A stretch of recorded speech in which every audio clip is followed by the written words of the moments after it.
Without objection, the chair is authorized to declare recesses of the subcommittee at any time. Welcome to today's hearing entitled Risks and Rewards, Encouraging Commercial Space Innovation while Maintaining Public Safety. I'd like to recognize myself for 5 minutes for an opening statement. Two of my highest priorities as chairman of the Space Subcommittee have been to ensure U.S. leadership in space exploration and to maintain a robust commercial space industry. These two priorities go hand in hand, and both have significant implications for our economic competitiveness and our national security. And that's also why this committee has worked tirelessly to streamline commercial space regulations over the last decade. Prior to Space Policy Directives 1, 2, and 3, this committee passed the Commercial Space Launch Competitiveness Act and the American Space Commerce Free Enterprise Act that sought to update and streamline all aspects of commercial space. Thankfully, the Trump administration continued the process with the aforementioned space policy directives. But now we must review the implementation of those directives and codify necessary updates through legislation. The committee started this process last November with the passage of the Commercial Space Act out of committee. The importance of that legislation has become even more apparent since then. License processing under the new Part 450 process is moving at a snail's pace, while the administration seeks even more regulatory authority, all while our competitors continue to make significant progress. And I fear that at this rate, the Communist Party will launch taikonauts to the moon while U.S. industry remains tethered to Earth with red tape. Inefficiencies in our launch licensing process cause me great concern, as they compromise our competitiveness and security, and that is why today's hearing is so important. The FAA's Part 450 launch and reentry regulations were intended to expedite the licensing process and enable an increased cadence for launches. So far, FAA has issued 6 licenses under Part 450, with applications taking years to complete.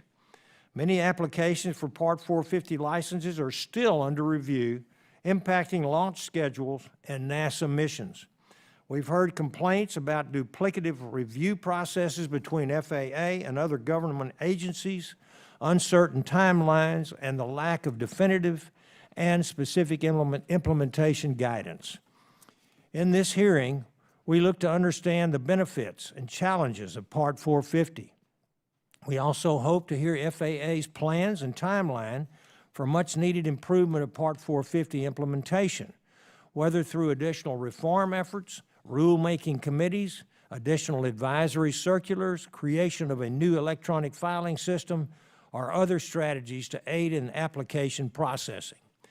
Having an effective licensing system is critical to the future of our country's economic and national security. The United States leads in commercial space, but we cannot ever take that for granted. Under the increasing burden of regulatory compliance, companies may turn to more light-touch approvals available overseas. This is not hypothetical, and when the U.S. dragged its feet approving commercial remote sensing systems in the 1990s, the industry simply moved overseas. And now, with nations like China seeking to leapfrog our accomplishments in space, it is even more imperative that we streamline our processes, issue timely approvals, minimize regulatory burdens, and advance innovative space concepts. The national security implications posed by the FAA's regulations are very concerning, as our goal of returning humans to the moon could be unnecessarily delayed. For example, the human landing system that will take our astronauts to the lunar surface this decade, the many test missions needed before that, will require an FAA launch license.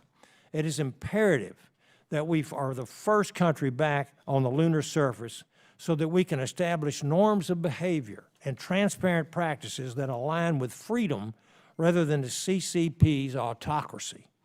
China routinely violates international norms right here on Earth, so I wouldn't be surprised if they attempted to place no trespassing signs on the moon. And that's why last fall, Chairman Lucas and I introduced H.R. 6131, the Commercial Space Act. This legislation would direct the Department of Commerce to issue certifications for novel space activities, allowing innovation to thrive while ensuring compliance with the United States' international obligations.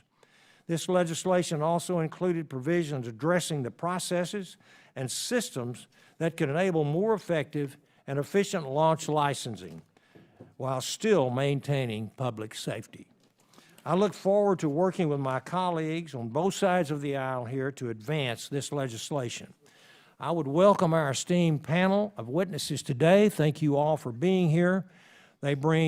Each of you bring decades of experience and a unique perspective to the topic of space activity licensing that will benefit this subcommittee's consideration of these very significant topics. So now I would like to recognize the ranking member for his opening statement. Thank you, Chairman Babin, for holding today's hearing entitled Risks and Rewards, Encouraging Commercial Space Innovation While Maintaining Public Safety. I also want to welcome our distinguished panel of witnesses today. Thank you for your time, your expertise, and for being here today. When you grow up with a dad who's an aerospace engineer who worked on the shuttle program, you'll learn a lot about what is in our infinite frontier. And now, as the ranking member of this subcommittee, it is our job to figure out how we make space a catalyst for inspiration as we work together to develop our STEM workforce, innovate, and then grow our economy. We rely on space systems and technologies to communicate, to navigate, monitor, and understand the Earth and our ever-changing climate, and perhaps most importantly, to discover and explore. Increasingly, space is also important to our national security. To realize the benefits of space, we need to access space and often return systems back to Earth. Launch and reentry services, largely provided by the commercial sector, are a gateway. Commercial launch and reentry services are essential to our civil, commercial, and national security activities in space. Back in 1984, through this committee's leadership, Congress granted the Secretary of Transportation the authority to license commercial launch systems consistent with public health, safety of property, national security, and foreign policy interests of the United States. The Secretary later delegated the authority to the Federal Aviation Administration. Congress has amended and updated the original statute as the industry has evolved. To date, the FAA has licensed over 700 commercial space launches that have occurred without any impact to public safety or significant impact to any public property. Mr. Chairman, that is an impressive safety record that we can all and we should be proud of. I want to thank the public servants at the FAA for their hard work, dedication, and commitment to maintaining safety. Of more than 700 licensed launches to date, 40% have occurred in just the last 3 years. With the increasing number of launches, it's important the FAA keep pace in its licensing and safety practices. But this is not an easy task because the FAA also transitions to updated launch and reentry regulations issued in 2020, navigates licenses for innovative systems and concepts of operation, and monitors the emerging commercial human spaceflight industry and the eventual need for a safety framework. Today's hearing provides an opportunity to consider how we support the FAA and the commercial space industry at large, responding to this period of tremendous growth. Are the new regulations meeting their intended goals? Do we have the necessary workforce, the necessary infrastructure, and resources to respond? Do we understand the implications of those activities on our environment? And are we prepared for accidents should those occur? I look forward to hearing from our witnesses on what this committee and Congress can do to sustain a safe, vibrant, and leading U.S. commercial space launch and reentry industry. Thank you, Mr. Chairman. I yield back. Thank you, Mr. Sorensen. And now I'd like to recognize the chairman of the full committee, Mr. Lucas, for a statement. Thank you, Mr. Chairman. In this Congress, a consistent theme of the committee's work has been to ensure U.S. competitiveness in science technology, including our nation's commercial space activities. This is particularly important as we examine space policy and consider how to continue leadership from the U.S. commercial space sector. To this end, we have considered the role of commercial entities play in the future of space exploration and how collaboration between government and industry can both further national space objectives and support the development of a space economy. Importantly, we've also considered how the federal government can authorize and supervise the activities of non-governmental entities without limiting innovation and technological achievements. In 2018, the Trump administration's Space Policy Directive No. 2, commonly known as SPD-2, triggered a government-wide review of the administrative framework applicable to space activities. SPD-2 directed agencies to streamline licensing processes and otherwise reduce the burden of regulatory compliance for space operators. 5 years have passed, and it's time to assess the effectiveness of these reform efforts. Today's hearing will review the licensing process for launch and reentry vehicles administered by the Department of Transportation via the Federal Aviation Administration. In 2020, FAA issued the Streamlining Launch and Reentry License Requirements Final Rule. This sought to establish a single licensing process that applied to all types of launch and reentry operations by replacing the existing prescriptive requirements with performance-based criteria. Now, 3 years since the rule went into effect, we seek to understand the impact of the new licensing process and the extent to which it accomplished the goals of SPD-2. We will consider progress in implementing the rule and identify areas which may benefit from further improvement. Beyond our review of the launch licensing, we also consider the approach behind the United States regulation of space activities of all kinds. How did the existing structures evolve over time? What lessons can be learned as we look to grant new authority over in-space activities? How have past efforts affected the pace of innovation? How do we continue to encourage commercial space activity moving forward? Last fall, this committee addressed many of these issues in the Commercial Space Act, sponsored by Chairman Babin. This legislation provided regulatory certainty to the American commercial space sector while streamlining the licensing process for launch and reentry. The morning that we marked that legislation up, the National Space Council unveiled, did I say the morning that we marked that legislation up? The National Space Council unveiled a legislative proposal for mission authorization that, while well-intended, created more burdens for our commercial space industry. This proposal would require commercial operators to go through a maze of regulatory agencies before launch and creates a confusing process even for the most seasoned regulatory experts. This is why we must advance the Commercial Space Act and not wait for another Congress to act. I hope my colleagues will join me in moving forward this important legislation. And I thank our witnesses for joining us today.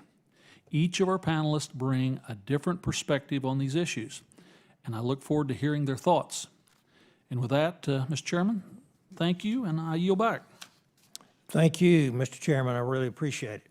And now I'd like to recognize the ranking member of the full committee for a statement. Ms. Law. Well, I thank you, Chairman Babin and Ranking Member Sorensen, for holding today's hearing. We need to encourage commercial space innovation, but also we need to maintain public safety. And I want to welcome our panel of distinguished witnesses. Thank you for being here. You know, the U.S. commercial space industry is vibrant, it's growing, and this is good for our economy, and it's good for all of us who benefit from the many applications of space technologies and capabilities. The launch and reentry industry is a pillar of not only our commercial space industry, but also our civil and national security space programs. It is literally what gets us there. 4 years ago, as has been mentioned, the FAA's Office of Commercial Space Transportation issued new regulations that were intended to streamline the process of getting a launch or reentry license and enable greater innovation, flexibility, and efficiency. The implementation of these regulations and getting it right is one of the most pressing issues for the commercial space industry today. And I'm pleased, therefore, that we're discussing this important topic. We need a modern, commonplace regulatory system that can accommodate and enable the growing industry and its increasing pace of activity. It's no surprise that the cadence and complexity of launch operations and systems is adding significant strain to the system. In many ways, this is a good problem to have if we can ensure the necessary support and resources are available to manage it. Now, Congress, on a bipartisan basis, recognizes the need to better equip the FAA to support the growing commercial space industry. Even with a constrained budget environment, FAA's Office of Commercial Space Transportation has seen budget increases in recent years. Probably more increases are needed, in large part to allow FAA to hire the right people to handle the increasing workload. But as is so often the case, we are asking the agency to do a lot with a limited budget. My guess is, however, that budget increases alone are not enough to get us where we need to be. To that end, I'm eager to hear today from our witnesses about concrete, actionable solutions to ensure that the FAA Office of Commercial Space Transportation can more efficiently and effectively carry out its mission to regulate commercial space, launch, and reentry. But this must be consistent with the public health and safety of property, in addition, of course, to our national security and foreign policy interests. I look forward to the testimony today, and I thank you, and I yield back. Thank you, Ms. Lofgren. Now I'd like to have the honor of introducing our witnesses. Our first witness today is Mr. Kelvin Coleman, who serves as the Associate Administrator for Commercial Space Transportation at the Federal Aviation Administration. In this role, he oversees the regulation of the commercial space industry as well as the development and implementation of FAA regulations. Prior to joining the FAA, Mr. Coleman served as a systems engineer for the U.S. Naval Air Systems Command. Our next witness is Mr. Dave Cavossa, who serves as the president of the Commercial Spaceflight Federation, or CSF, where he leads efforts to promote the development and maturation of the commercial space industry. Prior to joining CSF, Mr. Cavossa worked as the lead for U.S. government business at Agility Beyond Space and has served as the executive director and chair of the board at the Satellite Industry Association. Our third witness is Mr. Mike French, who founded and leads the Space Policy Group, which provides independent space policy analysis. He also serves as a senior advisor on space issues to BCG. Mr. French has also previously served as NASA's Chief of Staff. And our final witness is Ms. Pamela Meridith. Ms. Meridith serves as the chair of the Space Law Practice Group at KMA Zuckert, where she advises clients on subjects including FAA licensing. She also serves as an adjunct professor of satellite communications and space law at American University's Washington School of Law. I want to thank each and every one of you witnesses for being here today. And now I'd like to recognize Mr. Coleman for 5 minutes to present his testimony. Mr. Coleman? Good morning, and thank you. Chair Lucas, Chair Babin, Ranking Member Lofgren, and Ranking Member Sorensen, and members of the subcommittee. Thank you for the opportunity to be here today to discuss the FAA Office of Commercial Space Transportation's ongoing efforts to streamline and improve our processes and regulatory framework to enable safe space transportation. Commercial space transportation operations are increasing in complexity, diversity, and frequency, creating a significant growth in demand for FAA licensing products and services. This year, we are on pace to exceed last year's operations by more than 30%.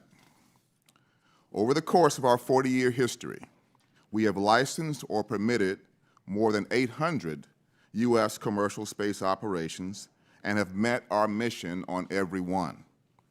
Safety is the FAA's North Star and is critical to the uninterrupted success of an industry that has become so vitally important to our nation.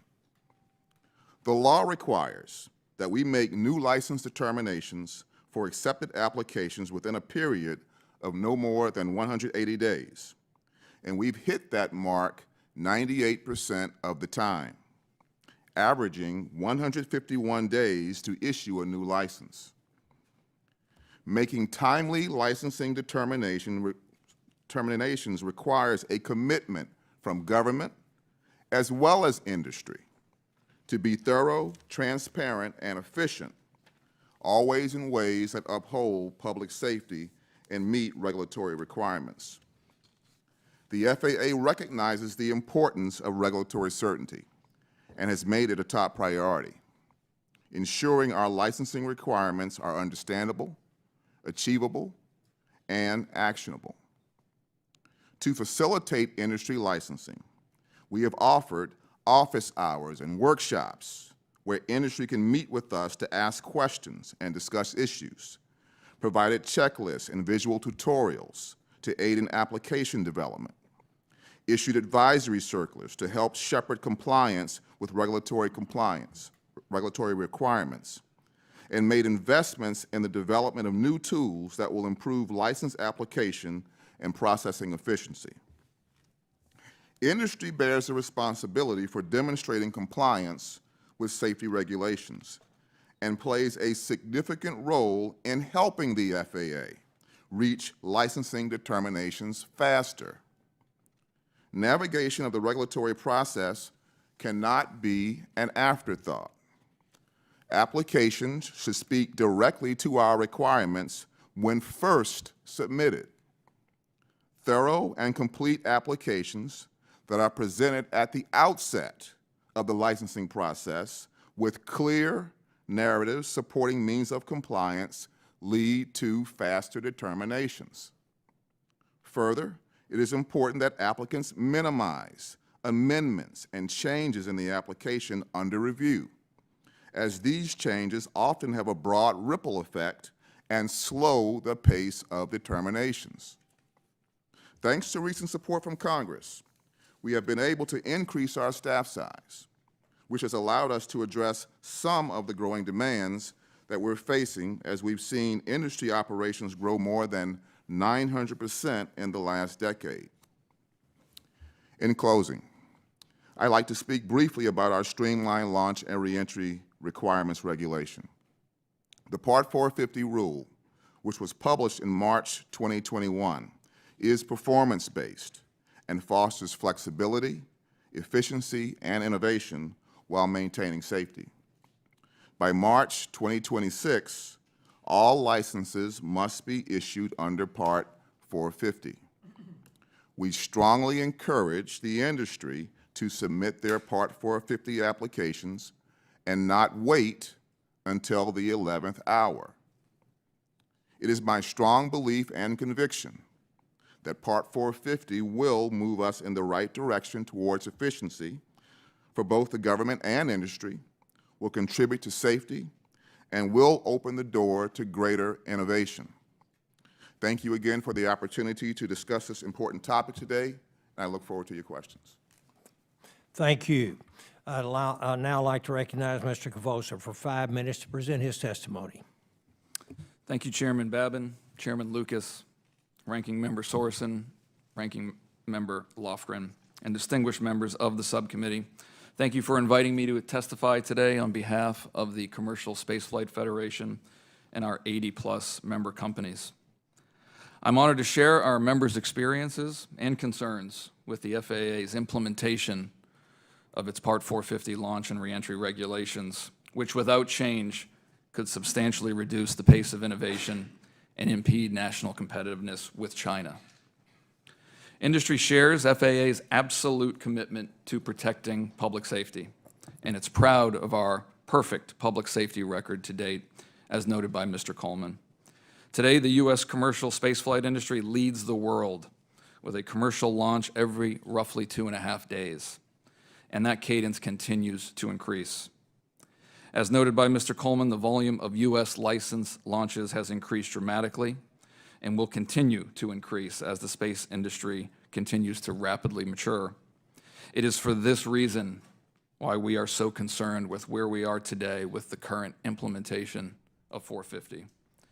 450 was originally intended to streamline launch and reentry licensing processes, provide a performance-based regulatory framework, and allow for multi-mission licenses. However, the way it is being implemented today has caused severe licensing delays, confusion, and is jeopardizing our long-held leadership position. The current licensing process is costing our member companies millions of dollars for each mission, and when combined with uncertainty and schedule delays, is crippling our efforts to launch and re-enter new vehicles, support new customers, and raise new capital. For instance, an investor question our members often hear these days when raising money is, how are you handling the FAA licensing process? Here are just two examples of the many challenges we're facing. Number one, the pre-application process, or as industry refers to it, playing a game of bring me a rock. Companies get stuck in an endless back and forth process as they discuss means of compliance approval without guidance on what the FAA is actually looking for. This process is taking years. AST number 2 has made it clear in its own statements that industry will need additional guidance via advisory circulars to effectively implement Part 450. 4 years after debuting Part 450, many of these expected advisory circulars are still missing and are needed greatly. And I won't even get into the challenges associated with trying to re-enter vehicles right now. These are just a few of the 6 major challenges I've laid out in my written testimony. We greatly appreciate the hard work of Kelvin and the FAA's dedicated staff. I think they're doing their best today to keep the licensing system semi-functional. But if we keep up this pace, the consequences for our nation's leadership role in space are dire. China is watching our regulatory processes and choke points and red tape, and they're smiling. Their governance system is set up with the goal of beating the U.S. in the current space race. Don't get me wrong, we are not here to say get rid of Part 450 or launch licensing and regulation. However, the implementation challenges with 450 do not benefit public safety and are actively hurting our industry. Thankfully, many of the changes that need to be made can be put in place today by AST, concrete and actionable. For example, reinstating the independent technical authority, issuing internal guidance that puts guardrails around the endless pre-application process review, publishing additional advisory circulars that we're asking for. I have a much longer list in my written testimony, but hopefully that gives you a sense of some of the common sense fixes that could be done today. Longer-term fixes are also critical, like the Part 450 Spark, and finally deploying the license application LEAP tracking tool. From Congress, we recommend setting a statutory timeline for approving an applicant's means of compliance, continuing to provide additional resources to AST for Part 450 launch and reentry licensing, and advancing pertinent sections of the Commercial Space Act of 2023, such as the learning period extension, launch and reentry, indemnification and liability extensions, and the launch and reentry streamlining provisions wisely put forward by Representatives Garcia and Stevens and approved by the committee. I thank the subcommittee for the time and look forward to any questions and conversation. Thank you, Mr. French. Now, I'd like to, thank you, Mr. Cavossa. I'd like to recognize Mr. French for 5 minutes to present his testimony. Thank you, Chairman Babin. Yes, sir. Chairman Lucas, Ranking Member Lofgren, Ranking Member Sorensen, and members of the subcommittee, thank you for the opportunity to testify today. I serve as the Vice Chair of the FAA's Advisory Committee ComStack, and my testimony today will reflect my personal assessment of the activities from that committee, as well as my activity in the space community at large. I want to leave you with 3 main points today: around safety and growth, around resources, and around current regulatory challenges. I'll start with safety and growth. The space industry, the launch industry in particular, has seen tremendous growth over the last decade. There's been an over 1,500% increase in the number of licensed launches, over $28 billion invested in the U.S. space industry, and the development and establishment of several new companies and multiple launch vehicles. Throughout this tremendous growth, the U.S. has maintained a 100% public safety record. Now, that doesn't mean that we don't have incidents, and some of them are quite spectacular, and some of them may seem dangerous to the public. But those incidences are not evidence of a regulatory problem, just the opposite. They evidence the success of the regulations in keeping the public safe, which is their purpose. And for that, Mr. Coleman and the AST team really deserve recognition. And that takes me to my second point, which is resources. This growth is not without consequences. While we've seen that tremendous growth in the launch industry, AST's budget has only grown at 10% of the rate of that launch increase. AST's staffing has only grown at 5% of the growth of that licensing increase. And this has created a real burden on the licensing process. Today, AST has to prioritize among active applications, and it is impacting not just the licensing process that's active, but also the development of new guidance and the development of new tools that could help the process writ large. From a ComStack perspective, AST's funding has been a concern for several years now. From a congressional perspective, Congress should be commended for the actions that have been taken this year at the House and Senate Appropriations Committee, with marks that support AST's full requests, including a significant increase for licensing staff. This takes me to my third point, which is regulatory challenges with the implementation of Part 450. The safety record we just talked about, that has primarily taken place under the old set of regulations, or the legacy regulations.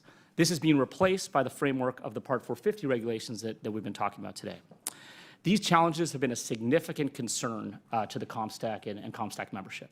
Over the last 2 years, we've set several recommendations to AST on this, including a detailed set of recommendations last year providing changes in the implementation process and some of the regulations at a specific regulatory level.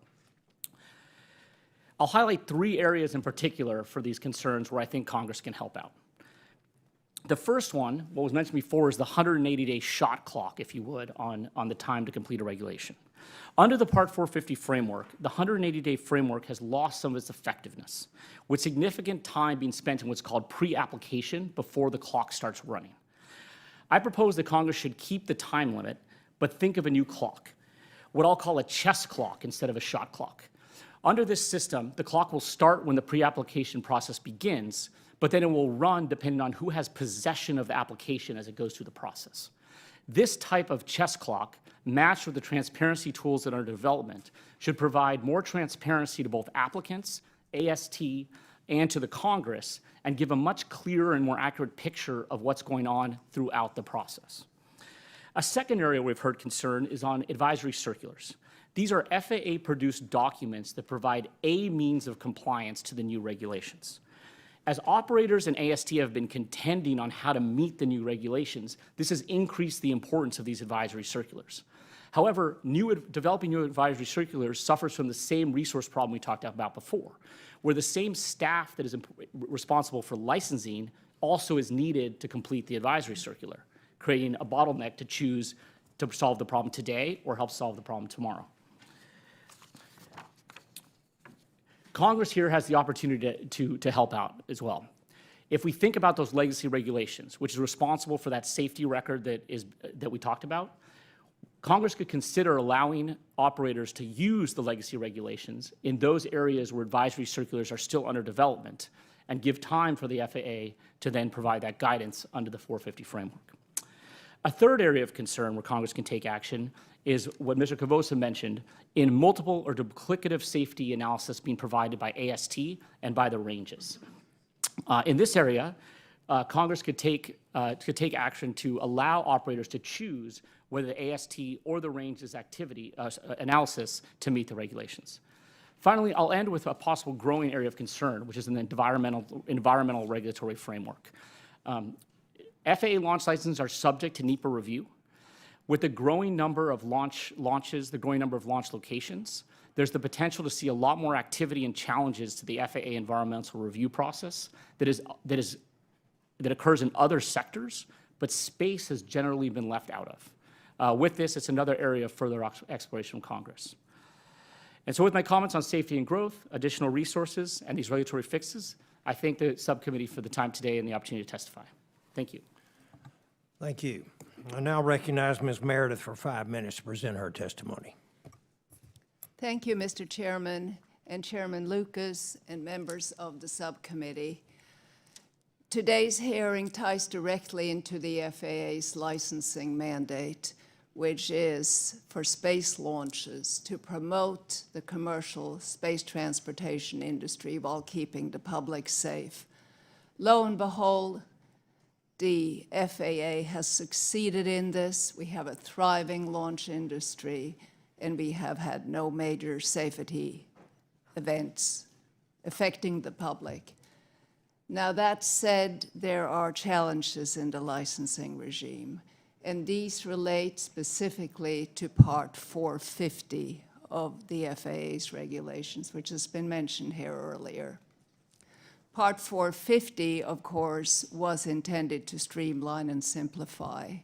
In practice, it has not done that. It is a maze, complex to navigate, complex to understand, and hard to comply with. It hampers an industry that is ready to move faster. Now, let me give some examples. Some have been provided already today. We've talked about performance-based requirements, and there are also flexibility options, such as showing equivalent level of safety for applicants that can't comply with the FAA's requirements. Now, that sounds helpful and simple, but in practice, this is a two-edged sword. It's flexible because it gives the applicant an opportunity to pick a mode of operation or a method of compliance, yet it takes time for the FAA to evaluate, and it often requires a one-off evaluation which consumes resources. Now, there are mitigating measures for this, additional guidance to industry in the form of advisory circulars, which has been mentioned here earlier, creating a database of safety evaluations of interest across the board, and potentially putting time limits on the FAA's evaluations of various modes of compliance or equivalent safety evaluations. These are things to consider. The 180-day statutory review period is also a concern, not in and of itself, but the problem, as Mr. French mentioned, is that it doesn't begin to run before the applicant is through a complex and lengthy pre-application consultation. Add to that the practice of tolling, whereby the FAA can stop the clock in the middle of the review process to ask for additional information, documentation, and analysis. That is also a concern. So as you can see, we have a licensing regime with lack of certainty, lack of transparency, and significant delay. Now, granted, it isn't easy to regulate this industry.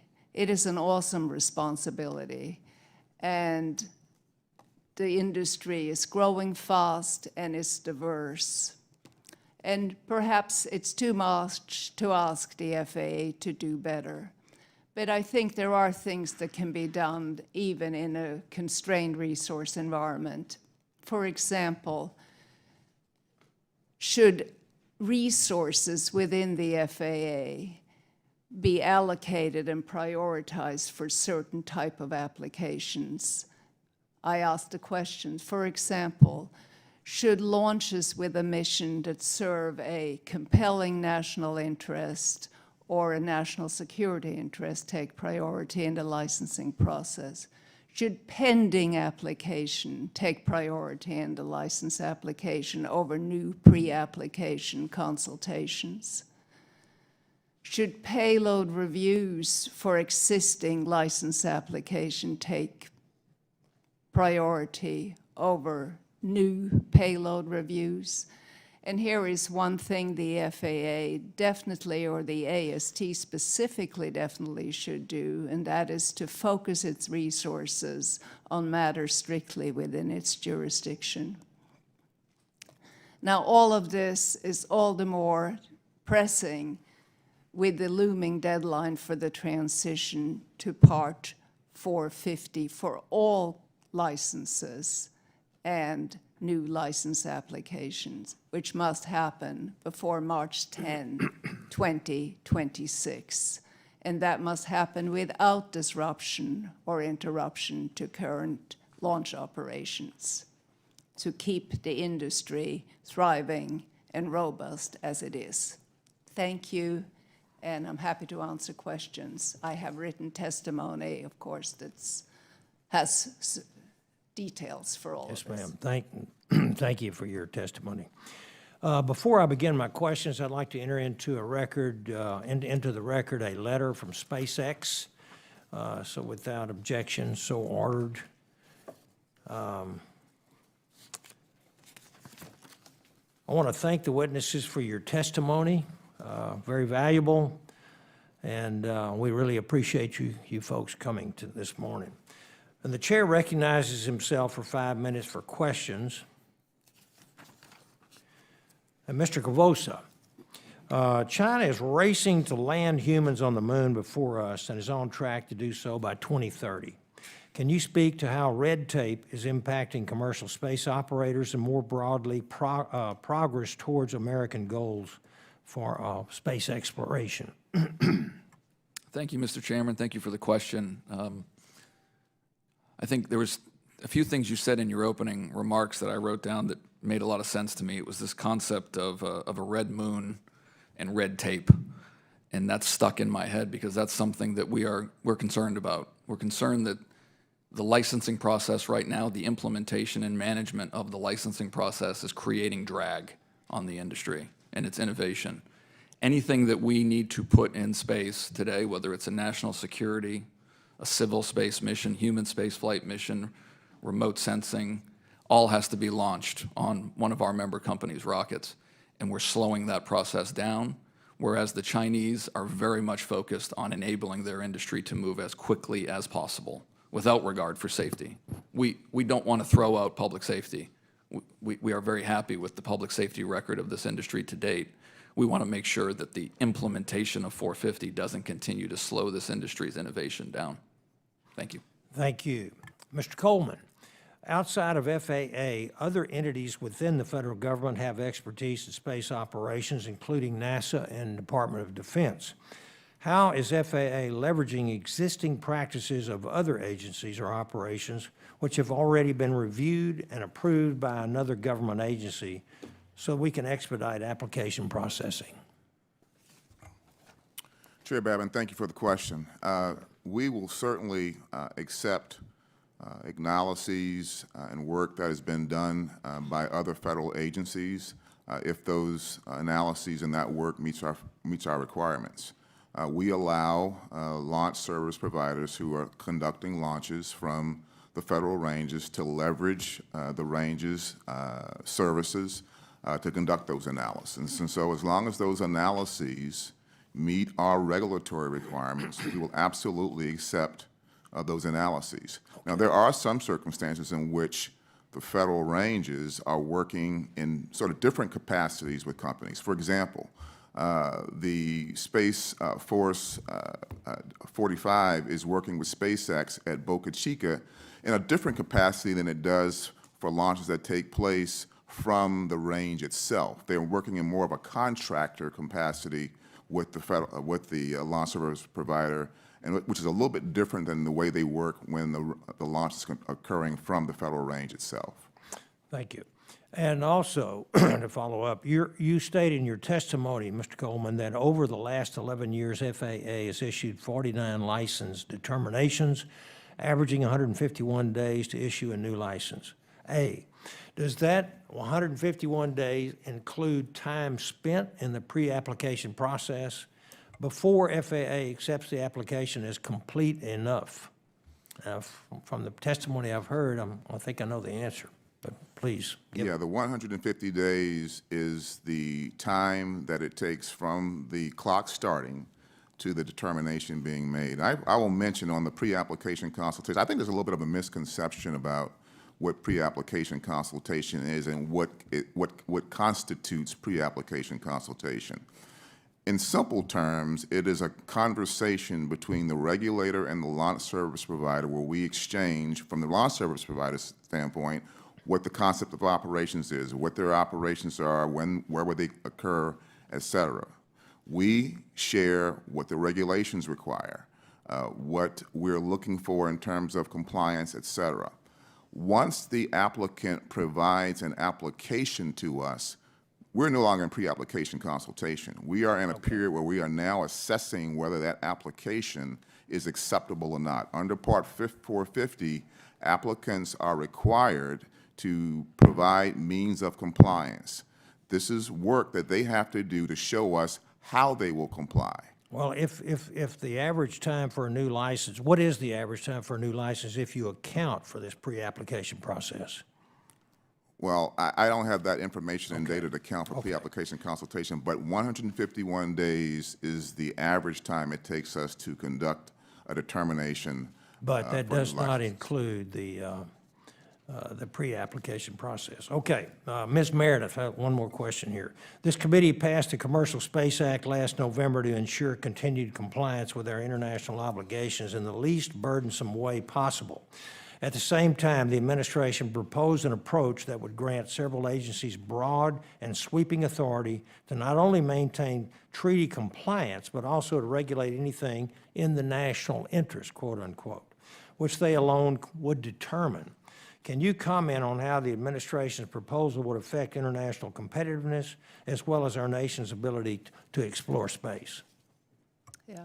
I hadn't specifically looked at the administration's proposal for this, but I think a general complaint with that sort of legislation is that, or proposed legislation, is that it's overbroad and difficult to pass because it is overbroad. So I think that's one of the concerns with that legislation.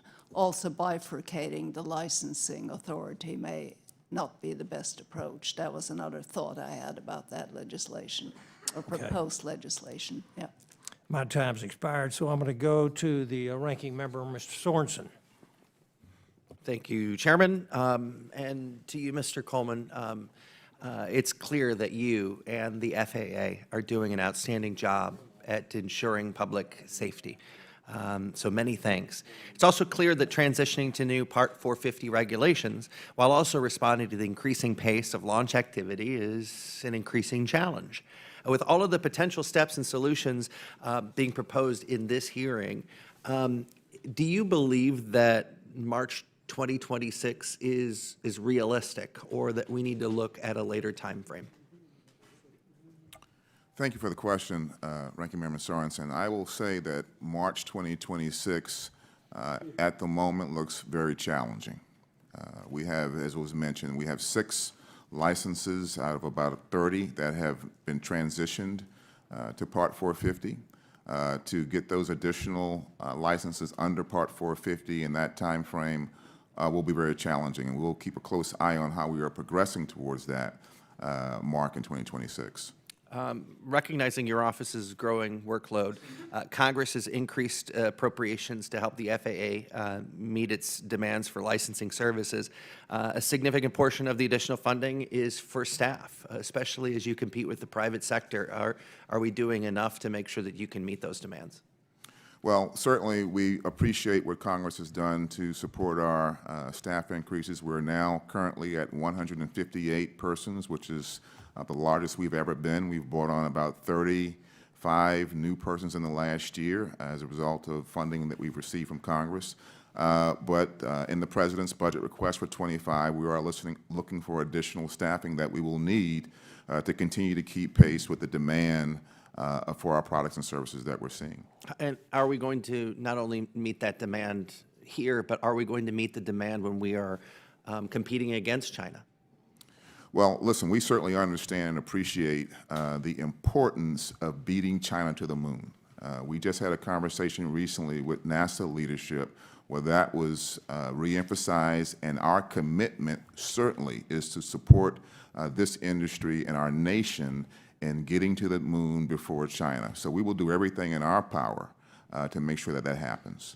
Mr. French, you noted that the advisory committee that you help lead will be looking at workforce issues of FAA's Office of Commercial Space Transportation. When will that effort be completed? And do you anticipate additional authorities will be needed to support the staffing and workforce needs? Thank you, Ranking Member Sorensen. We'll be talking about this actually next week at our public meeting, and then that'll likely sort of lead to some discussion with AST. We want to certainly get their feedback on how they think particular authorities could be useful to them. But I'll certainly put that together and provide it to the committee. Any takeaways from there? Thank you, appreciate that.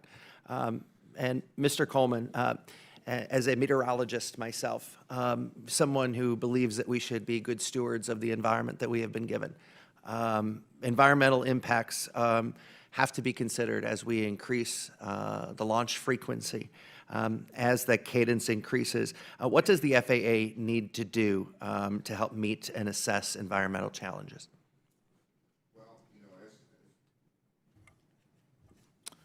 Well, as you mentioned, environmental is very important.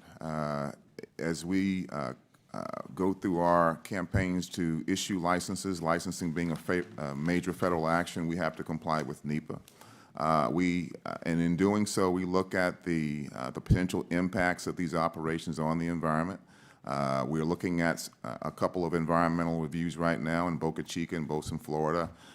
Due to increased operations in Boca Chica, we're looking at the impact on the environment due to those increased operations. We work very closely with our partners in the Fish and Wildlife Service, the fisheries, and other agencies within the Department of Interior to make sure that we have the appropriate mitigations in place when necessary to address environmental needs associated with these licensing activities. Thank you, Mr. Coleman. And Mr. French, in your opening statement, you talked about environmental challenges.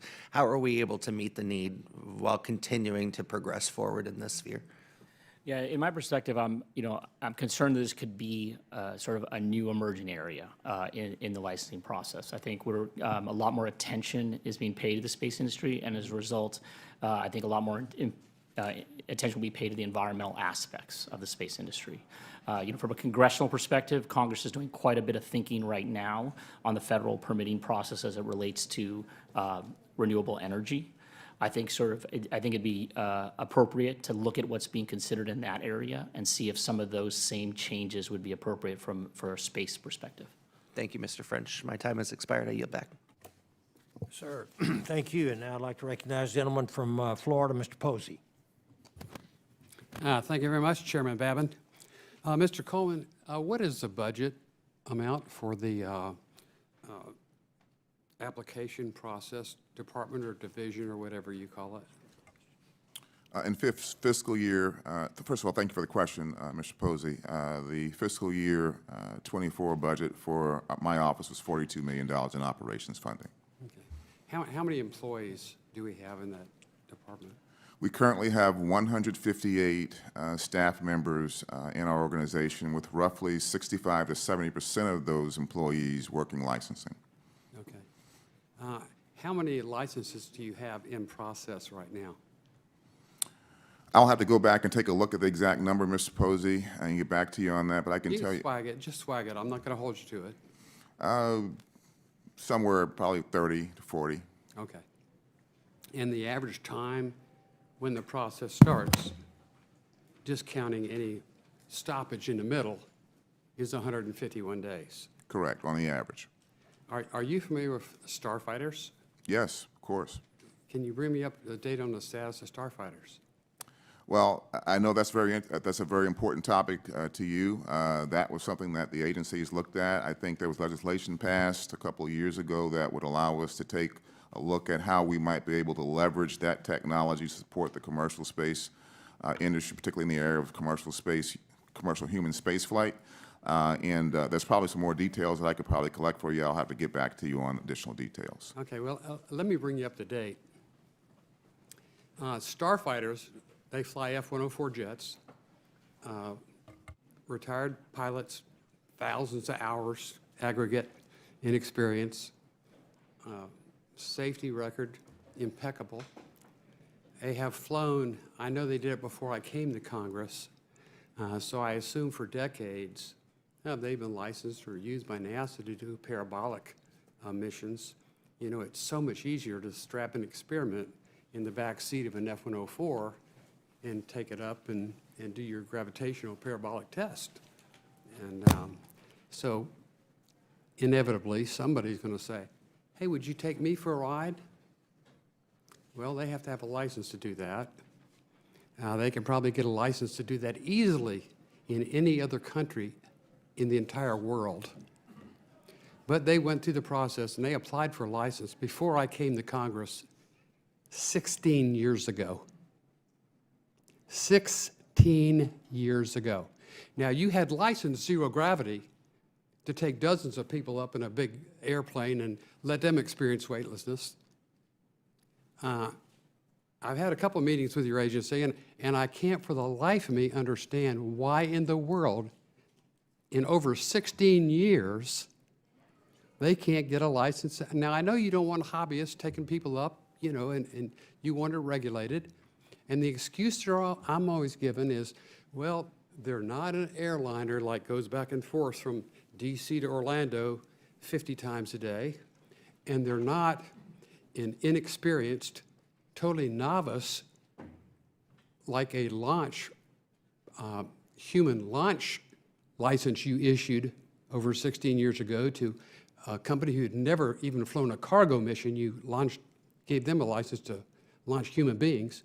They just want to, they're in the middle, and so you can't make a decision on that. That's why I passed, specifically why we passed the legislation that you are aware of, is so that you could license people to do that. And I just would like to know the reason why, beside arrogance, petulance, and defiance, it hasn't been done yet. Well, Mr. Posey, I certainly appreciate and understand your frustration. I really do. I will tell you, you asked me about the number of applications that are currently on the slate for my organization. Starfighters currently is not one of them. Now, the legislation that was passed, best of my knowledge, was put those responsibilities for looking at starfighters in another part of our agency under Title 49. We're a Title 51 organization. And so I will certainly take your concerns back to the agency. I will talk to my colleagues about that, and we will certainly circle back with you with a more detailed explanation to address your concerns. Yeah, I know starfighters have it. They're working with George Neal, and they're happy with the licenses that they're getting.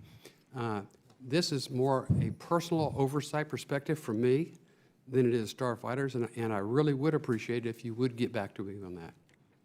Thank you, Mr. Chairman. I see my time is about. Will do so. I yield back. Thank you, Mr. Posey. I'd like to recognize the ranking member, Ms. Lofgren. Thank you. This has been a very interesting hearing, and I've learned a lot, and we've heard some good suggestions. Mr.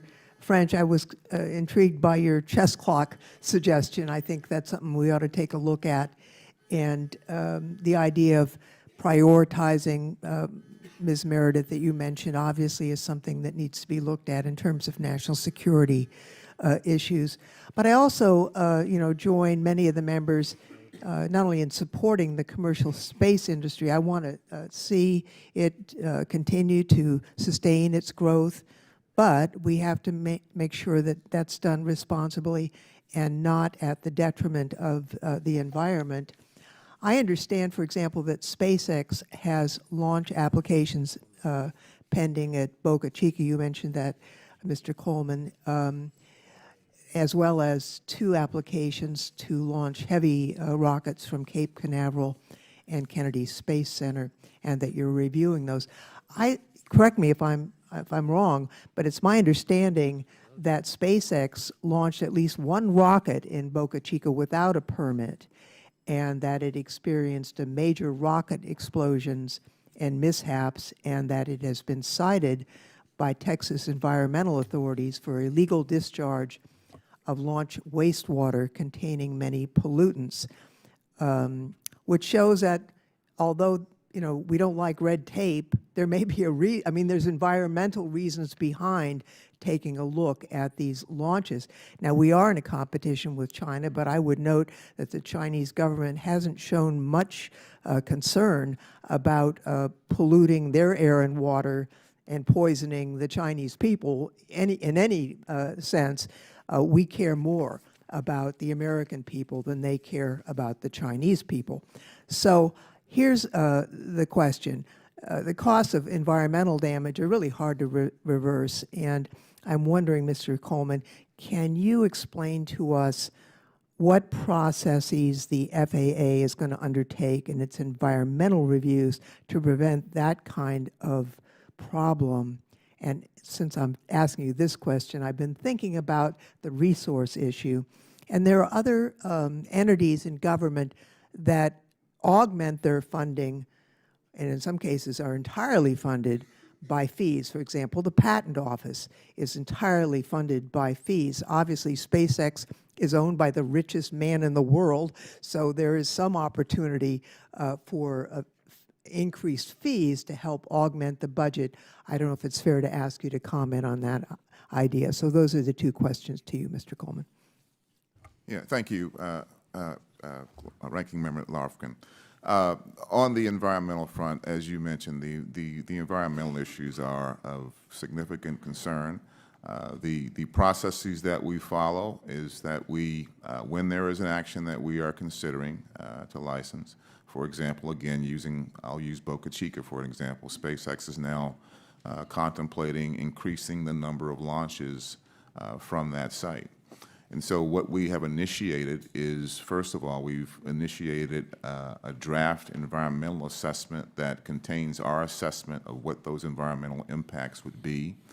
We've released that document to the public for public consumption, and we've also called for public meetings to bring the public into the conversation to discuss those potential impacts and what we should be considering to address those impacts. And do you also include, for example, in this case, they've been cited, I guess, by the Texas environmental agencies for polluting the water. Yeah. Do you reach out to the state environmental agencies to get their feedback as well, proactively? Absolutely. We have talked to Texas CEQ. We've also talked to the EPA about those violations to get their concerns. We've also updated our draft environmental assessment to account for those violations that you just mentioned.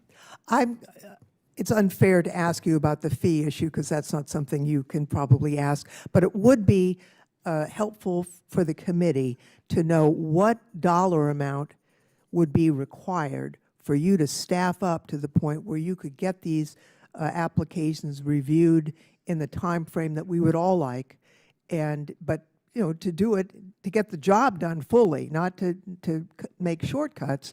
What would that be? And then we can take a look at how we might address that outside of the appropriations process. Could you do that after this hearing? Sure, I'd be happy to try. Thank you very much. Mr. Chairman, I yield back. Yes, ma'am, thank you. Before we go to the next questions, I know we've got some folks from Johnson Space Center sitting here. I wanted to recognize them. Raise your hands if you're from Johnson Space Center. About half the room. Thank you all for being here. That's right. I'm very proud to be representing you all. Thank you. Hope you enjoy your tour. Happened to be from my district, Mr. Posey. Thank you. Thank you very much.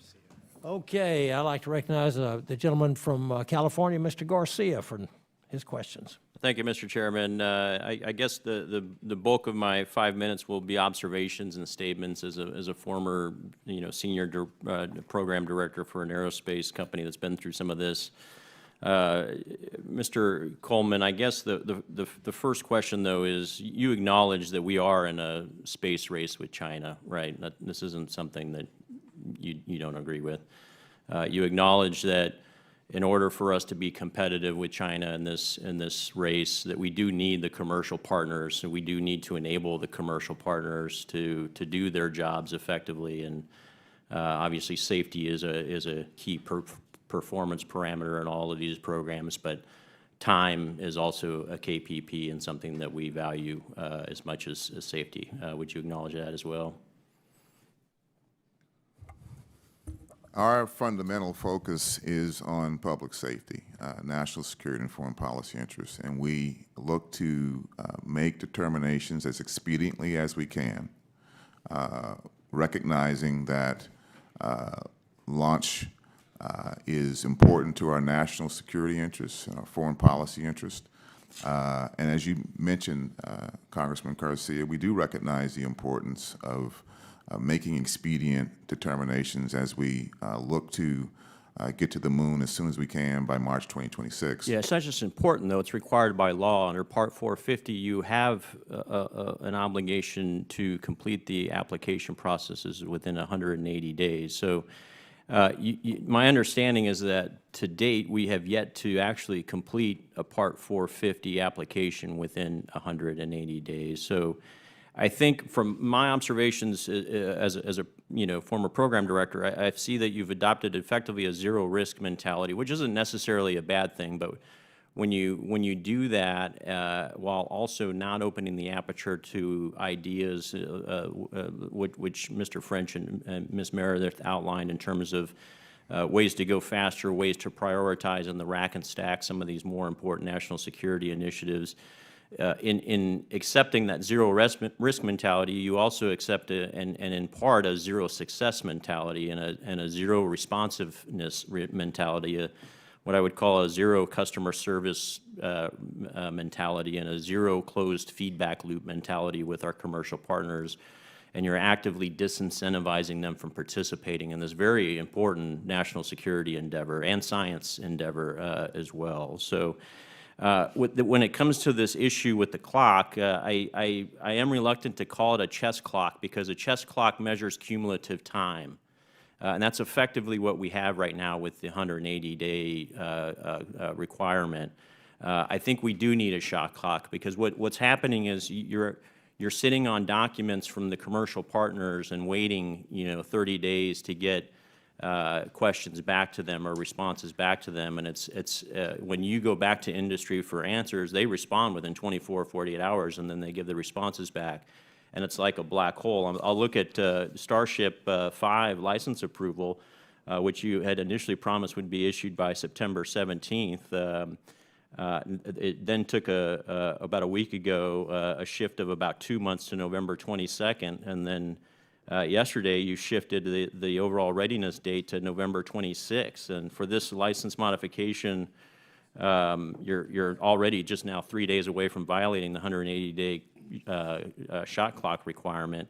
We've heard from companies in my district, around my district, that are literally spending 10% of their top-line revenue on this application process and in the delays imparted by AST. So, I'm looking for answers here. I think you've got the wrong paradigm right now, and I understand the root cause and the head count and the funding is an issue. But as your appropriator and as your authorizer, we fully funded your request. So the question is, what is the right? By the way, I don't like doing things outside the Appropriations Committee when it comes to funding. I think that's very dangerous.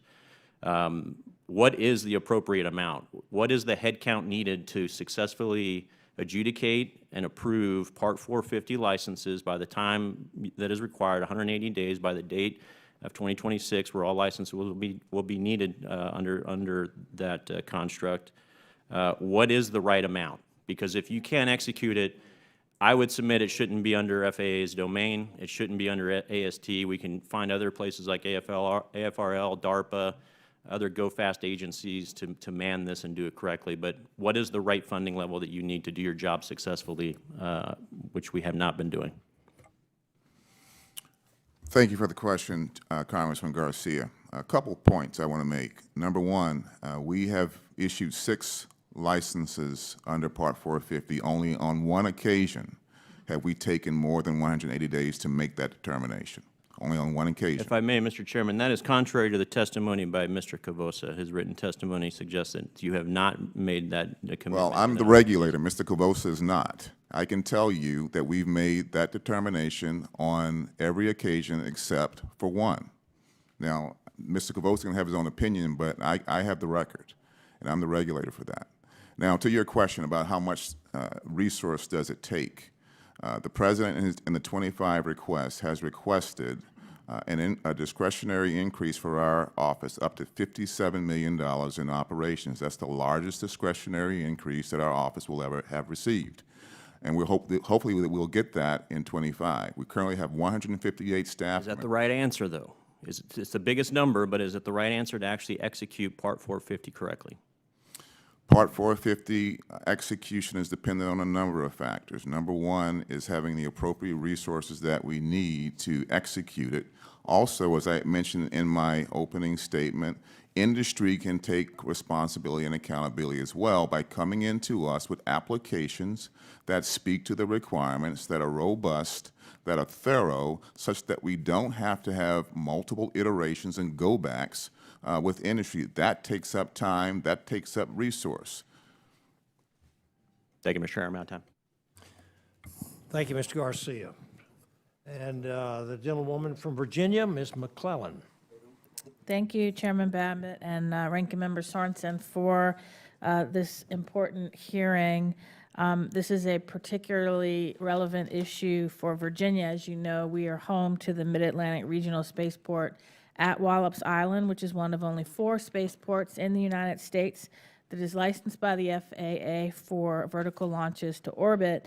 And it is critical that not only to spaceflight, but to the robust operation of that facility and all of the infrastructure that supports it, it's critical that our regulatory frameworks not only work, but protect humans engaging in spaceflight and the communities across the country that support those operations while allowing the United States to maintain its leadership in space. And so, Mr. Coleman, as you know, the Memorandum of Agreement for range coordination between NASA and the FAA is important for launch operators to have clarity about their licensing responsibilities, especially around ground safety and flight safety. Can you provide an update on the status of this Memorandum of Agreement? Certainly, thank you, Congresswoman. Absolutely. And first of all, these memorandums of agreement are very important. As was mentioned earlier, Space Policy Directive 2 directed federal agencies such as the Department of Transportation, the Space Force, as well as NASA to minimize duplication of effort and to streamline our concerted efforts to oversee and work with this industry. We are working on a memorandum of understanding or agreement with NASA right now. It is being drafted. We are pushing hard on that. We certainly want to see that such that we can have clear understanding and delineation of roles and responsibilities for launch service providers that are conducting operations at NASA ranges, such as the NASA Wallops in Virginia.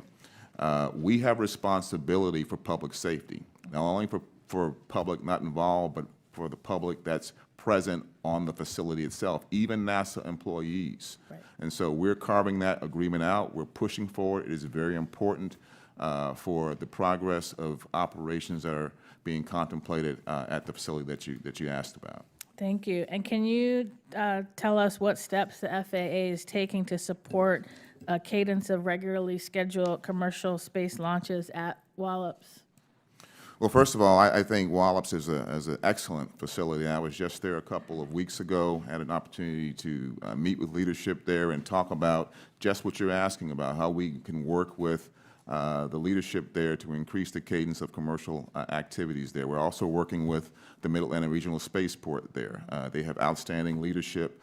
General Ted Mercer, who leads that organization, is doing an outstanding job of pushing for more commercial operations at that site. We're working with the companies, such as Rocket Lab, for example, to ensure that we are licensing their activities in a timely enough fashion, supporting what they're looking to do, such that there can be more commercial activities from that facility. Thank you. And Mr. Cavossa, one of the things I like to do when I'm back in the district is help to connect the work that we're doing here in Washington and specifically on this committee with what's happening in their lives. And while Wallops is not in the 4th District, commercial spaceflight does have an impact. So can you describe the impacts that the launch and re-entry regulations would have on the everyday lives of not only my constituents, but people around the country that don't have these facilities in their districts? Sure, thank you for the question. Sort of noted earlier, but everything that makes up the commercial space industry today, whether it's satellite communications, GPS, national security, human spaceflight, remote sensing, Earth observation, environmental data we're receiving today, all of it is being launched into space through our member companies from these spaceports around the country as well. And licensing slows the process down for new entrants as well, for competition, for new launch vehicles.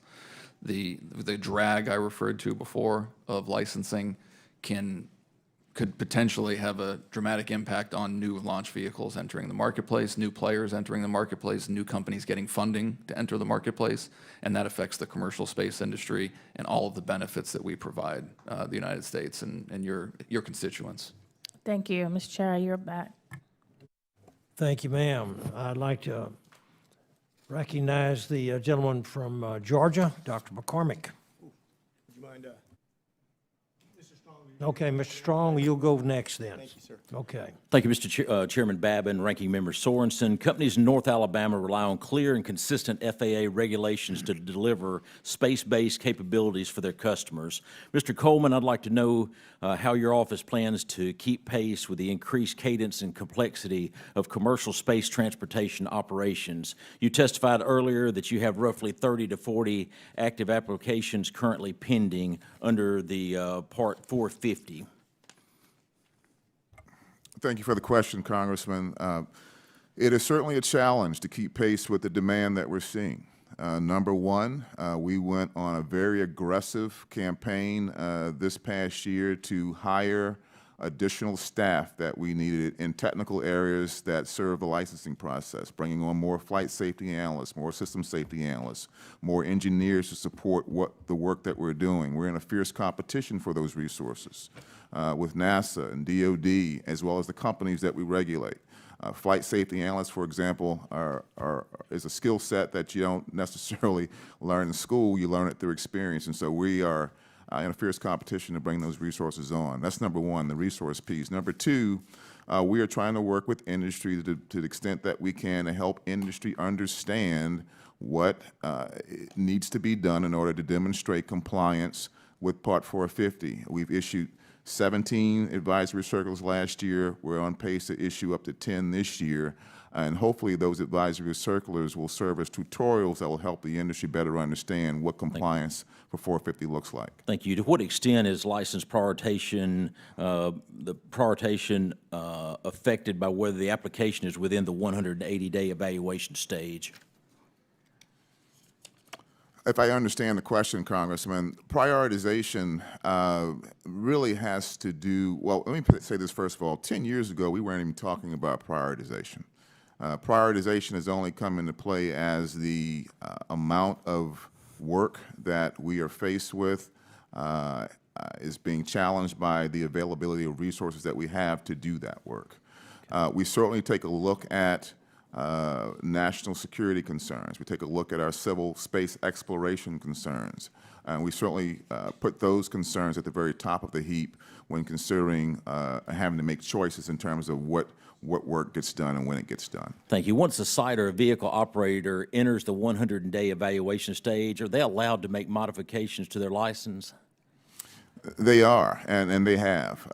It was mentioned by Ms. Meridith that we, from time to time, stop the clock. We call that tolling. That gives the applicant an opportunity to correct an error or to provide missing information that if it weren't presented, we would wind up with a denial of the application. We are giving the applicant an opportunity to fix it and to demonstrate compliance. So tolling is a positive thing that we leverage during the 180-day clock to give the applicant an opportunity to get to a yes answer. Thank you. Associate Administrator, I understand that your office has not yet gone back to 100% return to work policy. Given the increased demands for Part 450 licenses, what operational and day-to-day procedural changes can your office make to manage the demand? We're going to the moon and we're going to Mars, and we've got to get to work. Absolutely. I agree with you 100%. We have a dedicated professional team that's hardworking. They are working full-time. They have all returned to work. They all are working full-time. However, as most federal agencies are faced with challenges in the aftermath of the pandemic, We have, of course, have some situations where we don't have everyone in the office every day. We have remote work from time to time. We have people who work from home and telework. But with that being the case, we are managing the productivity of our staff and ensuring that we are getting full productivity from our staff in the face of a new environment in which we're working. Thank you. Mr. Coleman, there are companies in my district who have been working to get a reentry license since 2016. I understand that they have met safety calculations. What is preventing Sierra Space from getting a permit to land at the second largest airport in the southeast United States? Do you believe that more than 3,000 days, is that long enough to get a permit? It certainly should be, but what's important is, you asked the question, what's keeping them from getting a permit? Correct. Demonstration of the requirements. Compliance with the requirements. That's what's keeping them from that. Now, we're working with Sierra Space to help them understand what they need to demonstrate and show insofar as means of compliance is concerned. And we've had a number of conversations with them, and they're making good progress, and we hope to get them licensed soon. Well, I can tell you this right here, we want to be first. There's no doubt about it. I want to be safe, but I do have concerns. When this application's been active since 2016, it's time to move forward, and I want to do anything I can to help. I'm not sure if additional employees is the solution. I do think that we need to get back to work and put the American space program #1. Mr. Chairman, I yield back. Yes, sir. Thank you very much. I'd like to recognize the gentlewoman from Michigan, Ms. Haley Stevens. Thank you, Mr. Chair, and thank you, Mr. Ranking Member, for allowing me to wave onto this committee. Mr. Coleman, you're an associate administrator, and I'm just curious, who do you report to? The FAA administrator. Okay, the administrator overall. And I just want to commend you, sir. I really believe that you've had a tremendous career and you are a true steward of the government and public service. And I want to thank you for your dedication to your practice. As I've been listening to today's hearing, what is clear and evident is that we are in a bureaucratic soup by no individual's fault other than the lack of willingness to lead. We as members of Congress can ask all the questions that we are asking and push forward the vision that we want to get to the moon, and that feels good to say, and we want to be first and we want to be ahead. But until we have the strategic coordination of government coming from a pay grade higher than yours, sir, and I appreciate who you report to and the pressure on the FAA overall and what's going on in commercial spacecraft to our commercial aviation industry to small flight craft sectors across this country, frankly, that are training people how to fly, and it's really exciting to see that. But, Mr. Coleman, you announced that AST would establish a aerospace rulemaking committee, or SPARC, regarding Part 450, and this announcement was met with tremendous industry support. However, SPARC has still yet to be established.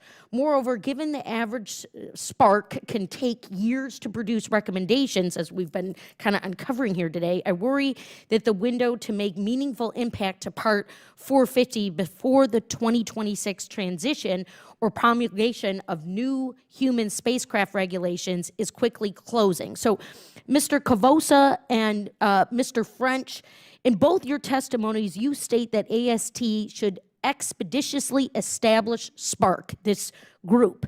Can you please explain why this SPARC is so important to resolving Part 450 issues? What are we going to get from that? Thank you. The SPARC is extremely important long-term solution.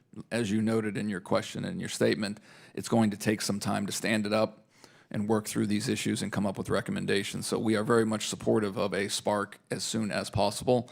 But a lot of what we're talking about today, in my testimony in particular, are some near-term immediate process fixes that the FAA can do. The SPARC is part of the long-term solution. It has to happen, but there's also things that can be done today outside the SPARC. Yeah, and maybe we should send a memo to the White House, right? I mean, let's just get them talking about SPARC and this national imperative and the things that we need to do, because I trust the people who go in to work every single day on behalf of this government only have the best interests in mind, but something is stopping this process. And we know we're not getting to the moon, unless we have commercial spacecraft. So something's not working here. And I don't know if we're going to solve it in this committee, but we hope that people are hearing us. French, would you like to get in here? Sure, thank you. The one thing with the Spark is we're currently 2 going on right now. There's one on 440, which is about indemnification insurance regimes, and the other is on the human spaceflight regime. Having served as a member or serving as a member in both those Sparks, what they provide is an environment for companies to provide detailed recommendations outside of sort of the pure public sphere, which I think is able to lead to recommendations that AST can implement sort of more completely. Okay, That's so the there's some benefit. promise. Absolutely. Okay, well, we'll dig on that. And then, Mr. Cavossa, in your testimony, you highlighted the potential benefits of this bipartisan amendment I've been involved in with my colleague, Mr. Garcia. This was offered about a year ago in last fall's markup of the Commercial Space Act of 2023. And the amendment seeks to provide new authorities to FAA, AST to expedite the processes and support industry competitiveness. And Mr. Cavossa, can you just describe why you are supportive of this amendment?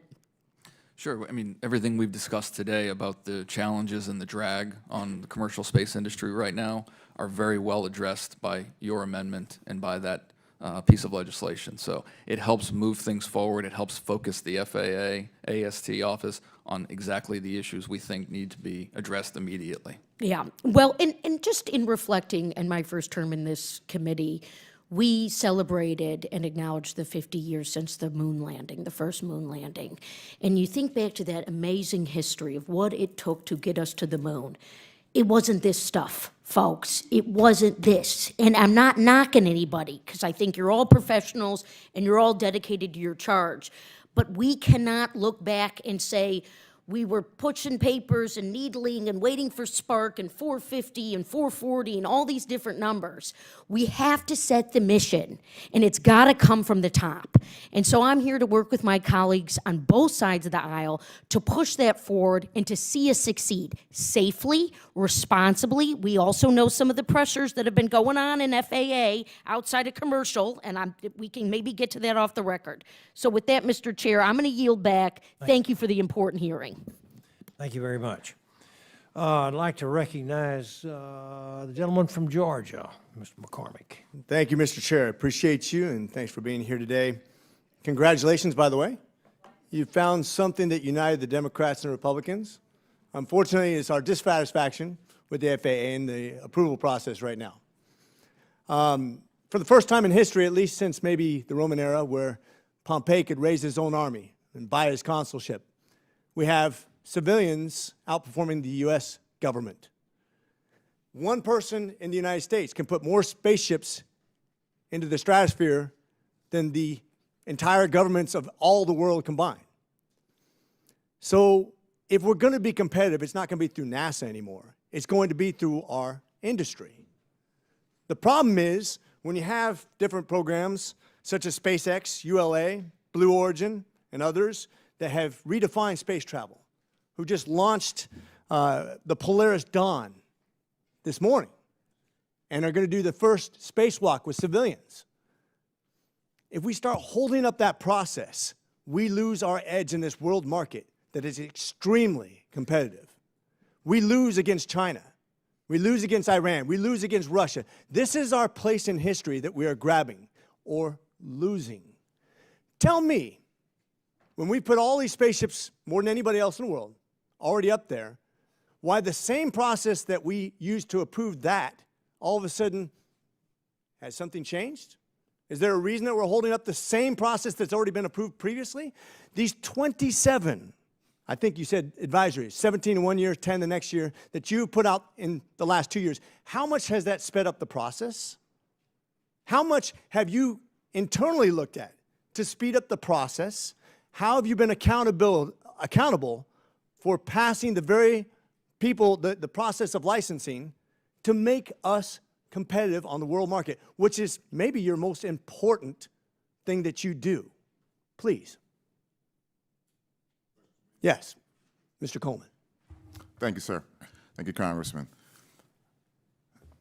Safety is our focus.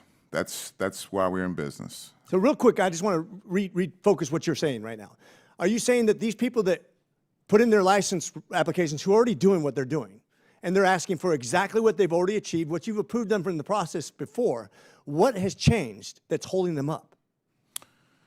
Well, Not safety. I'll give you an example. I'll give you an example. Good. Let's take Starship Super Heavy, Boca Chica. We issued a 450 license to SpaceX for that activity. You ask what changes. Missions change. Technologies on the vehicle change, which require a modification to the license.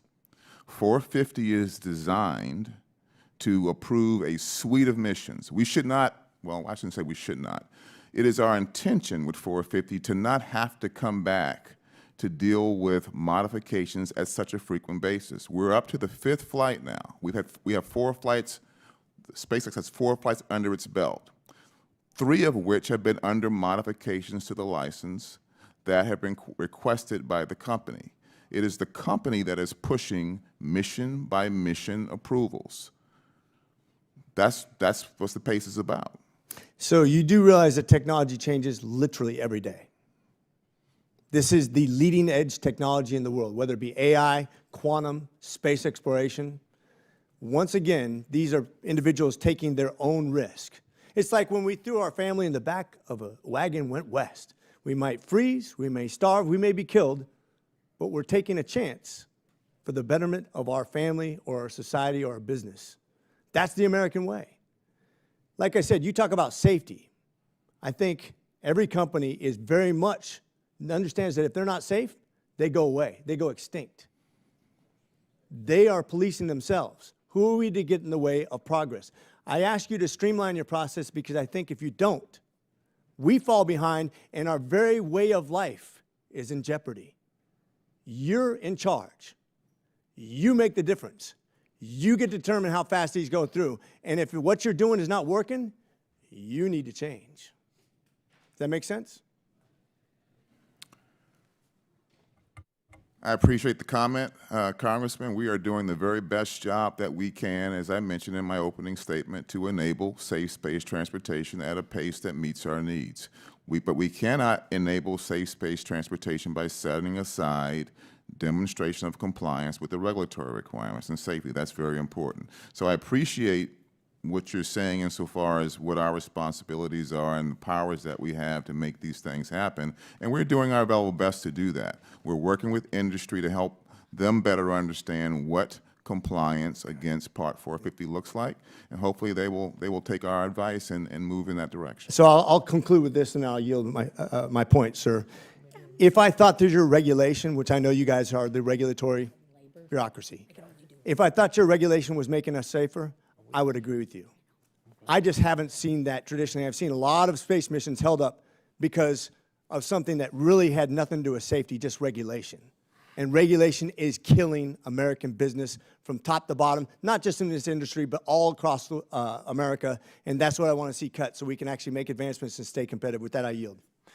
Okay, sir. Now I'd like to recognize the gentleman from Florida, Mr. Webster. Thank you, Mr. Chairman. Mr. Coleman, back, I think in February, AST announced that they wanted to have an advisory group we've been talking about, and that group is going to be appointed to look for changes or get testimony or just check it out and see what changes need to be made. As of yet, that group isn't appointed. Is there some sort of reason behind having not done that? Thank you for the question, Congressman. I announced in February during our commercial space transportation conference that we would be standing up this aerospace rulemaking committee that you're asking about, and I stated that we would have it in place by the end of summer, by early fall. We still have a few weeks left. It's not quite the end of summer yet. We haven't quite gotten into the fall yet. So I think we're still on schedule. I can tell you that the charter has been drafted. It is being reviewed, and we hope to have it stood up in short order. So is that timeline still effective and that you'll have it by that deadline? We're pushing to have it set up as soon as we can. We're close to getting that approved, and hopefully we'll get that started ASAP. So also, one of the goals of Part 450 process to allow multiple launches and to get permitting for that. As of yet, there might be some, I don't know, but I don't know of any. Is there some reason why that's not taking place? I don't know the full reason as to why it's not taking place. Each of the 6 licenses that we've issued for Part 450 have been for individual missions. We would like to see more planning done up front, more methodologies that will cover a broad swath of missions that we can consider. But I think what oftentimes happens is companies are up against a launch date. And with a launch date looming, it becomes the easy solution to say, well, we will dial back our application to a single mission versus a broad suite of missions. And so we've had some companies that have put a number of missions on the table, but as launch dates have approached, those applications have been dialed back to individual missions. I would like to see more utilization of the features that are available in Part 450, which allows us to approve a large suite of missions such that we don't have to have as many modifications and go-backs with companies when they want to change a mission. Thank you very much. So do you think that's something in the future, that there's going to be multiple launches approved at one time? I absolutely believe that. I would like to just remind the committee, Part 450 is only 3 years old. This is still a very new regulation. I think 5 years from now and 10 years from now, we will have hit our stride with it. And these conversations will be long in the rearview mirror. But it is a new regulation that we have to get our arms around to a greater extent. The industry has to get its arms around to a greater extent. There is learning all around. We are doing things on our side, like implementing SMS for licensing, where our engineers will have decision trees that they can utilize to figure out, the level of risk that's associated with the review and what decisions they need to make in association with what they're seeing. So we are equipping our organization with the tools that it needs as we continue in our quest to implement Part 450. Thank you very much. Yield back. Okay, thank you. Now, the gentleman from California, Mr. Vince Fong. Thank you, Mr. Chairman, for letting me waive onto the subcommittee for today's hearing. Just a few questions for Mr. Coleman. I want to delve into the answer to the last question you pointed out, which is one of the goals of the Part 450 process was to allow for multiple launches and reentries under a single license. And as you mentioned before, of the 450 licenses that have been approved, most have been approved for a single launch or a single reentry. How can we facilitate the expansion of that to allow for multiple launches, and what's the hang up? I think number one, I think most companies that are approaching Part 450 underestimate the work that is required to establish and show and demonstrate means of compliance that are that meet our requirements. This is what is fundamentally different in Part 450. It's performance-based. We set risk criteria that must be met, but we allow companies to come in and show us the how versus us prescribing the how. So can I delve a little deeper? What's different between the launches? You mentioned, is there something specific that you're looking for each launch that's unique to each one? You mean what's different in causing us to go from mission? Yeah, you're saying that that it's delayed because you're asking for the stakeholders to do more. But what is distinctly different from each launch that you're looking for? Well, you know, for each mission or for a suite of missions, companies have to come in and show us means of compliance. For example, they have to show us flight safety methodology. How are you going to demonstrate that, et cetera. There's a substantial amount of work to be performed in demonstrating that. Also, I think there is a substantial amount of planning that needs to be done, such that companies have an idea that looks far enough in the future or far enough ahead that we can account for under licensing and allow the time it takes for us to work through means of compliance and get those things settled before we turn the clock on. So understanding that answer, then, the FAA reports that when fully implemented, Part 450 will reduce how often operators must apply for an FAA license. So how do I juxtapose the answer you just gave me to the goal that the FAA is trying to get to, which is that the operators would actually apply less, will reduce how often the operators will apply for a license? Because if you keep asking for the same thing, but the goal is to actually allow the operators a streamlined process to interact and get a broader license authority to do more launches, how does that comport together? Could you repeat the question for me?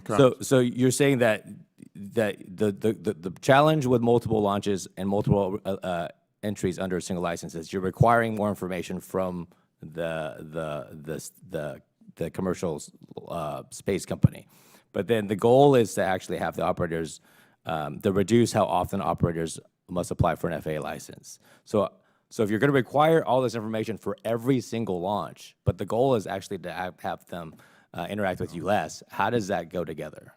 Well, actually, the goal is when they come to us initially with this information, that this information will cover multiple launches, not a single launch, but multiple launches. And so we're looking to approve methodologies. Once we can approve your methodologies for achieving safety, go off and conduct as many launches as you need to, as long as you're following those methodologies. What we're encountering is we're encountering applications that only address a single mission versus a suite of missions. And so we are looking to get to the solution piece of this. We are looking to push advisory circulars to help companies understand what compliance looks like, what a good methodology looks like, what means of compliance should entail and focus on in order to demonstrate compliance with our regulations. Okay. And my last question, you mentioned earlier the need to prioritize. And so, and you mentioned national security implications. So when DOD or NASA or another federal agency says that a launch is a priority for them, how does that in practice happen when you prioritize a launch? And with that, I'll yield back. Well, you know, we look very carefully at the missions, and we fully support and prioritize missions that support our national security concerns and our civil space exploration needs. Missions that are providing critical cargo to the International Space Station to support our astronauts on the space station, or to deliver crew to the space station are the types of missions that typically we put a lot of focus on, a lot of resources on to ensure that those missions occur. So do they move to the top of the list, if the chair may let me ask that question? Yeah, if there's a critical need to get food or other materials to the International Space Station to support our astronauts on the space station, absolutely, those missions are pushed to the front. All right, thank you. Gentlemen's time has expired. We're going to go back through for our second round, and this time we're going to have 2 minutes to get your questions in and answered. And so I will ask the first one, and I'm going to direct this to Mr. Cavossa. Mr. Cavossa, in your opinion, is it currently possible to comply with Part 450 requirements when it's related to reentry? And if no, why? Thank you for the question. It sort of gets into some advanced technical details and conversations here, but as I understand it, when 450 was created, it was very much focused on the launch aspect, and reentry was thrown in. And we tried to develop regulations where both launch and reentry could be handled by the same Part 450. It is much harder, as FAA noted, AST noted in the rule, to comply with the conditional expected casualty calculation if you are re-entering from, for some of our vehicles in particular. Some of our vehicles have a very long re-entry path when coming from the International Space Station. And the current way 450 is written with this, again, this conditional expected casualty calculation, it is extremely difficult to meet the requirement when we're re-entering the way we do. Thank you very much. I'll yield back, and let's see, we will go to our ranking member, Mr. Sorensen. I did want to touch a little bit on NASA's decision to return astronauts Butch Wilmore and Suni Williams from the ISS on a Crew Dragon rather than a Boeing Starliner flight test vehicle. I think commendation needs to be presented to NASA and to Boeing for their commitment to prioritizing safety. This has been a riveting space subcommittee hearing, and so if those astronauts, Wilmore and Williams, are watching, many thanks for their heroic teamwork, their patience, their flexibility on the crew flight test mission as we look forward to their safe return home, and also the sacrifice that their families are making. And I did want to continue the questioning from our chairman to you, Mr. Coleman. You know, as we look forward, as we are learning as we go, how can we make sure that Part 450 can meet the needs for reentry?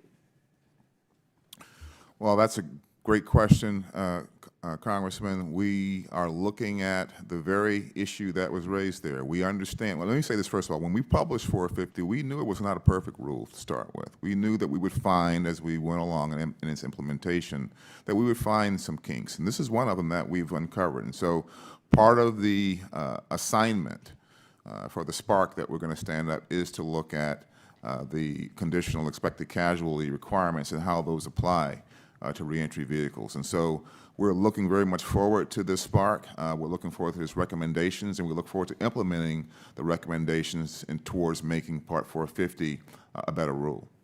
Thank you for that. I appreciate the way that you said that this is an assignment. So as Congress goes forward in the next couple of days to concerning a continuing resolution of our funding, how does that impact what we do and meeting our needs to completing the assignment? And I'll open that up to anyone. You know, I'll jump in here. I think from an AST perspective, any sort of lapse in appropriation or delay in appropriation limits the ability for them to start the hiring process.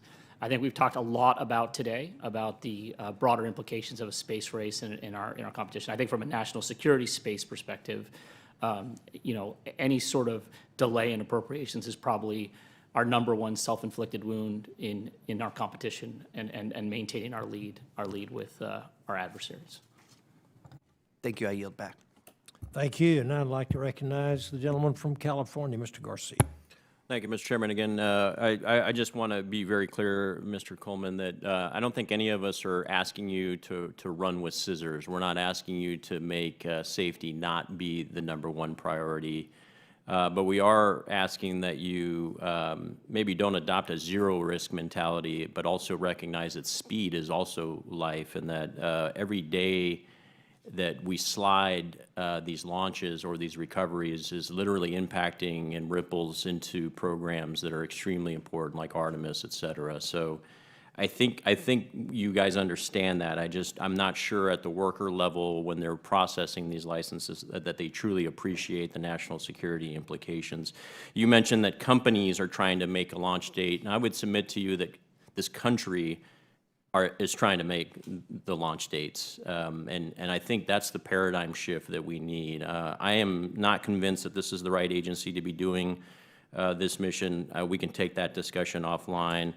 I will submit for the record a question asking you what your current headcount is dedicated to processing Part 450 licenses, and then what the FY25 requests, and we're almost to FY26 President's budget release as well, so what the headcounts in those budget requests will look like. I will state, though, that you said FY25 request was a record high. It is a record high. It's $57 million.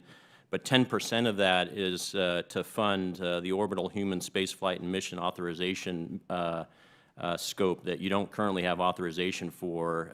So about 6 million or so of that is for that. So that is not authorized, and so hopefully you're not banking on the come for that money to solve this problem.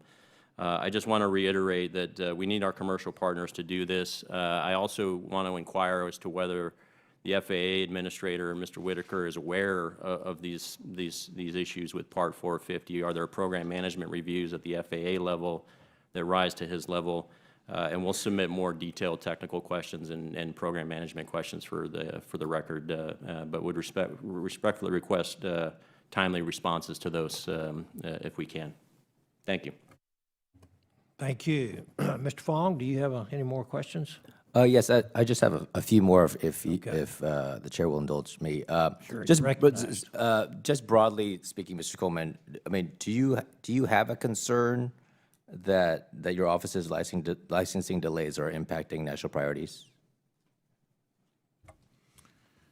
Certainly. We are under constant pressure, increased pressure to meet all of our demands. I'll put it simply, Congressman, we don't have enough resource to keep pace with all of demand that is coming our way simultaneously. And so, yes, we are concerned. We need the resources. We need cooperation and engagement from industry, as I mentioned in my opening statement, to come to us with applications that are thorough and robust at the onset. We don't have the capacity to what I loosely say is handhold with industry to ensure that their applications are complete and that they are good enough to eventually be accepted for licensing. Those days are behind us. So we're going to have to continue to work with industry to help industry better understand what's needed for Part 450 so we can push ahead. And we also need the resources at our disposal to meet demand. If I could ask the rest of the panel, the three other panelists, to I guess address my original question, which is, if the goal of Part 450 is to allow for multiple launches and reentries, and as Mr. Coleman said, that somehow there's lack of information being provided by the commercial space entities, is that true on your end, and what can be done to streamline that process? On behalf of the industry, there are very few things in my 20 years in the space industry that have gotten everybody on the same page, and one of them is export controls and the challenges they have on the industry, and the other is the challenges we are having with 450 right now and the conversations and the technical interchange meetings between industry and the FAA during that pre-application process. There definitely seems to be a challenge here with our view of what's going on and the FAA's view of how they're handling it. We don't seem to be on the same page there. Yeah, I think as far as the multiple license or single license, I think because you have the challenges of meeting the requirements at a single mission basis, it's almost a sort of a step too far to sort of now, hey, let's go tackle the multiple missions, right? So in sort of I think it's sort of an expediency choice, right? If you sort of look at that you need to get a license met, while there's this optimal path of a multi-missions license, there's an expediency route of simply trying to meet the license today. That also, I think, reflects in the growing importance of these advisory circulars, right? Because the advisory circulars were intended to be one means of compliance, but operators are saying, if this is a way we can do it, perhaps it's suboptimal, but we're going to look to that as guidance to expedite things. So I think that's probably why we are where we are in that question. Well, I ask myself if a means of compliance or method of compliance is acceptable for one launch, why is it different for several launches? That is not clear to me, unless the several are different from the first, or the next ones are different from the first. Thank you very much. I yield back. Yes, sir. Thank you very much. I want to thank the witnesses for their valuable testimony today and the members for their questions. The record will remain open for 10 days for additional comments and written questions from members. And I think this has been a very valuable subcommittee hearing today. So with that, we stand adjourned.